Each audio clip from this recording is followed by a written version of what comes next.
Salut tout le monde, je suis Capitaine G-Nice depuis les Révolutions à New York City, résolu ce jour pour couvrir la dernière partie de ce chapitre consacré à la vérité des vieilles histoires d'Adam et Ève et au mystère du Jardin d'Éden.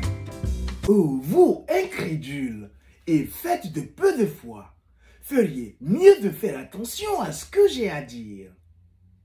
Adam est un symbole de tous les hommes en général, et Ève signifie toutes les femmes, mais pas seulement une en particulier, connue également sous le nom de roi et de reine de la terre.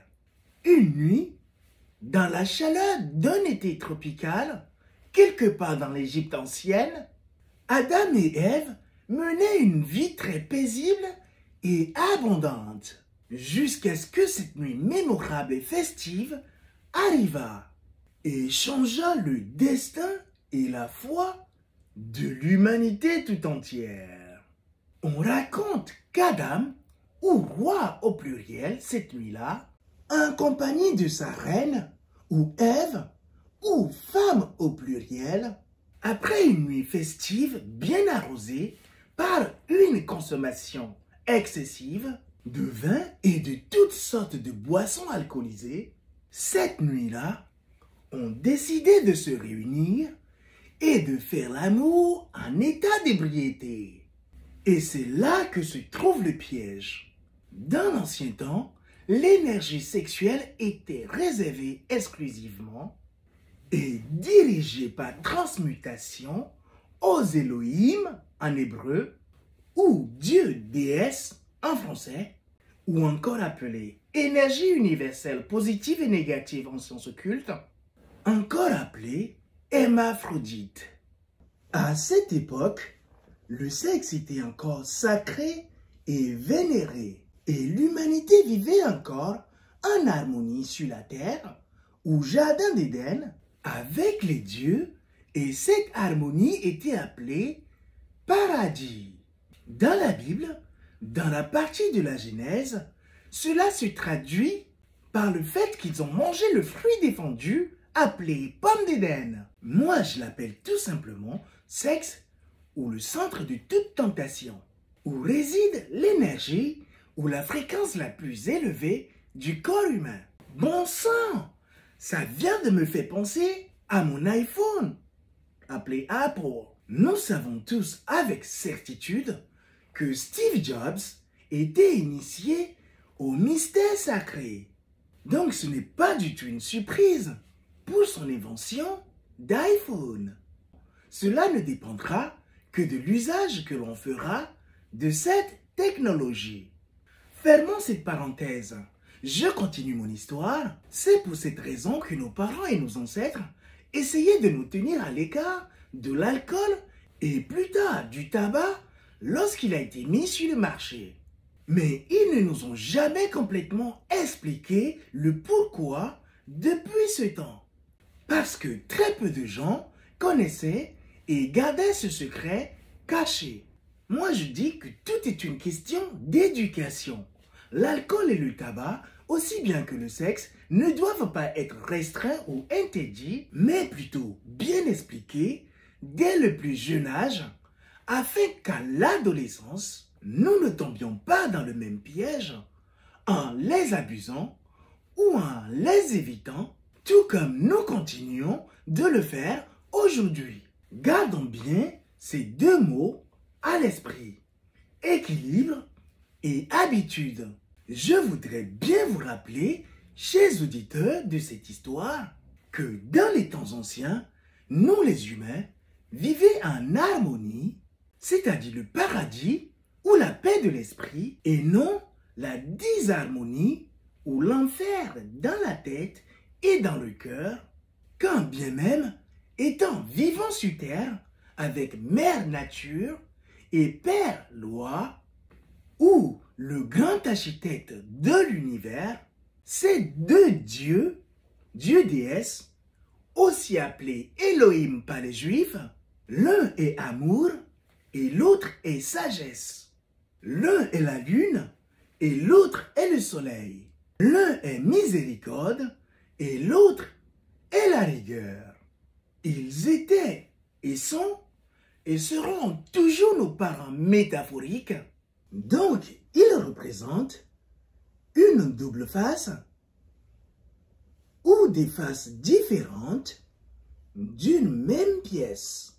C'est aussi ce que signifie le mot hermaphrodite, parents, père et mère, en un seul mot, mâle et femelle ensemble, ou Adam et Ève dans leur pureté ou chasteté.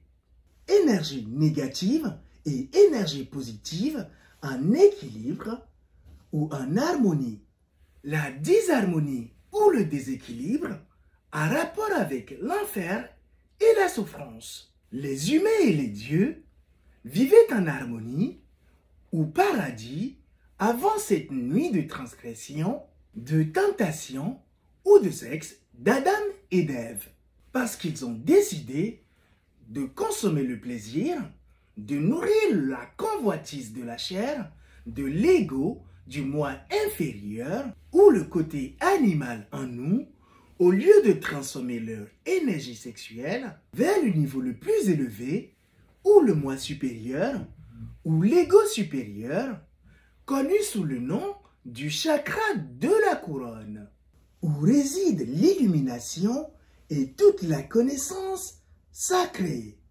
La Genèse et l'Apocalypse sont tous deux un livre de traités d'alchimie sexuelle écrit de façon parabolique, symbolique et philosophique pour aveugler et tromper les néophytes qui n'auraient pas pris le temps de s'initier au mystère sacré. La Genèse s'est basée sur la création entière et le sexe, tandis que l'Apocalypse parle de l'importance de nos chakras ou centres énergétiques et de la destruction que cela nous entraînera le jour où nous n'arriverons plus à maintenir notre énergie sexuelle en harmonie.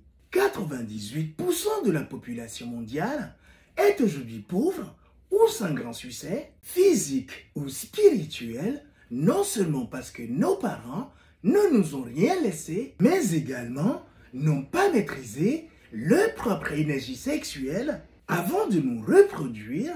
Cela signifie qu'ils n'ont pas atteint le seul but pour lequel nous nous incarnons sur Terre, pour expérimenter l'illumination.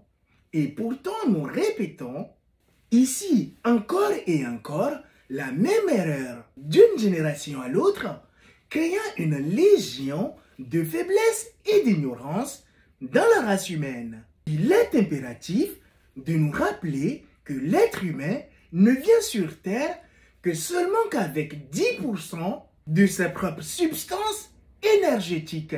45% d'énergie vient de la mère et 45% d'énergie vient du père à la naissance. Et voilà, nous sommes faits de 90% de substance énergétique de nos parents. Nous ne pouvons nous authentifier qu'en nous purgeant à travers une renaissance ou à travers une initiation au mystère sacré.